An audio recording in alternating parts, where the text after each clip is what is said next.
Hey guys, today we're going to be talking about vintage watches. So I'm just going to be talking about the pros and cons while owning this vintage watch, and hopefully it helps you guys out on your next purchase. And hopefully these are things you should take in consideration before getting your first vintage watch. So with the pros, is going to be the affordability, especially with watches that are made out of precious metals. Um, what I have noticed with vintage watches made out of precious metals, they're more affordable that compared to the watches that are new.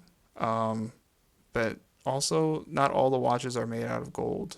So, for example, with Beluva, I've noticed that they mark up the price to like pretty much the same price I paid for this, which was a couple $100. And it just made sense to just buy a watch that was actually made out of precious metal, which is 14 karat gold.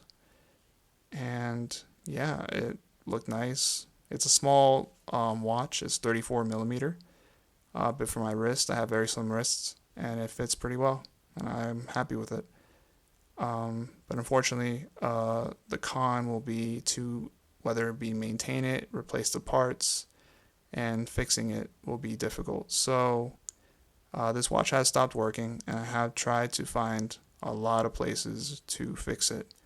And even though places do claim that they fix vintage watches, not all of them are going to have the whether the specialty or the same type of parts that you may be looking for when fixing your vintage watch. So do take that in consideration that it may be difficult to fix when it's broken.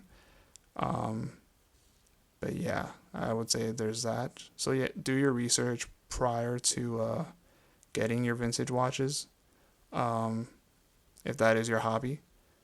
But yeah, hopefully this video helps you guys out before making your next purchase. And yeah, just make sure you take your watch to a specialist, whether it be to either something small to change the battery or whether to fix it. So do keep that in mind. But yeah, thank you guys for watching and have a good night.